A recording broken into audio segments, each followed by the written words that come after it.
Okay, post-league wrap-up. Hey, going 5-0 and then going 4-1 back-to-back, I can't complain as long as it doesn't go from a 4-1 to a 3-2 and then to a 2-3, and sometimes in the past that's happened, but so far, I mean, the bottom line is that this is like a pretty kind of a relatively traditional take. Besides the main deck Relic and the Zoetic Caverns, it's a relatively traditional take on Obosh, but it's one of the takes without Lava Dart, which admittedly is one of the lesser common variations that I've played in the past.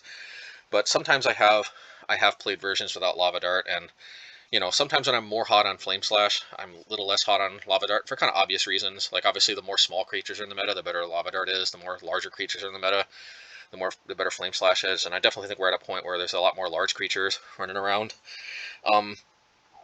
Yeah, in any case, yeah, not much to say.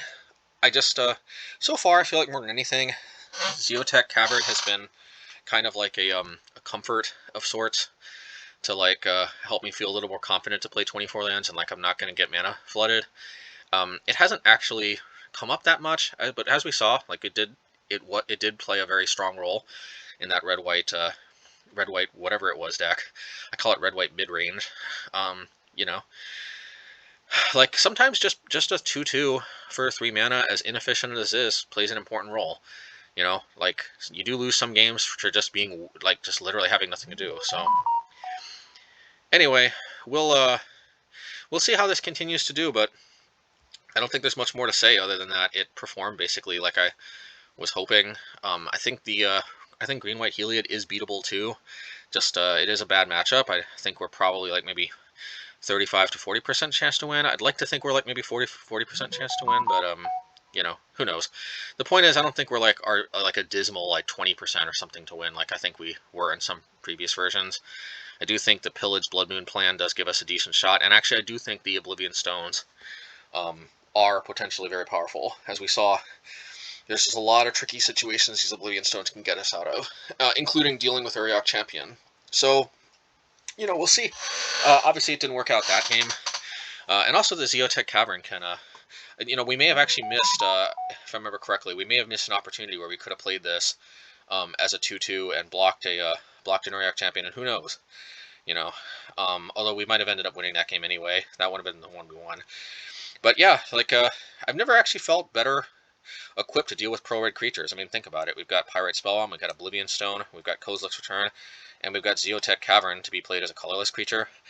I don't think I've ever played a mono-red deck that has as many answers to pro-red creatures, so that's nice, and, I do plan to play this again.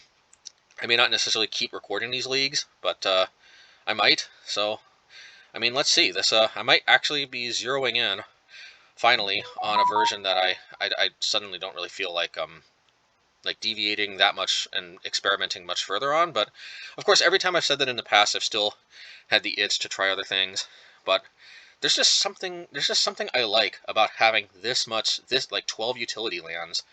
Like I just never feel like I ever flood. I feel like I never get mana screwed because I have 24 lands. I've never felt like the mana was smoother, and like I've never got stuck on lands as much as before.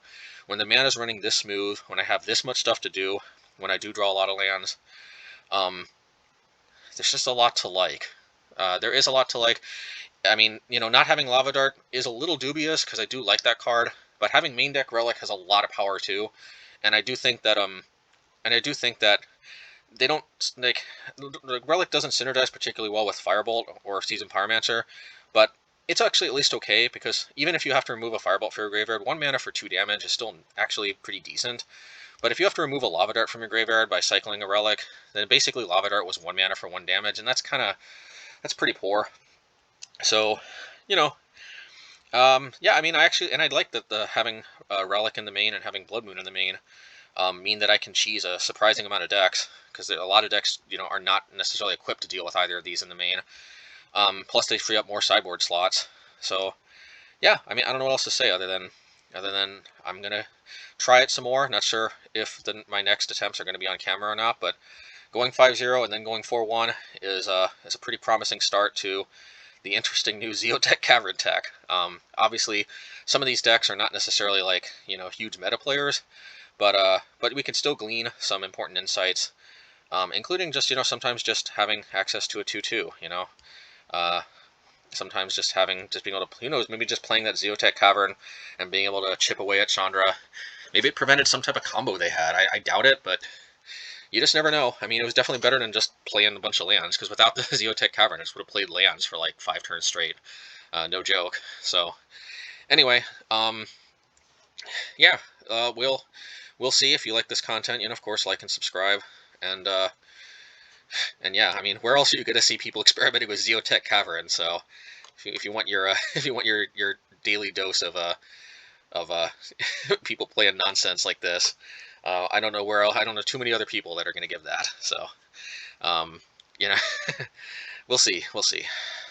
Alrighty. Till next time.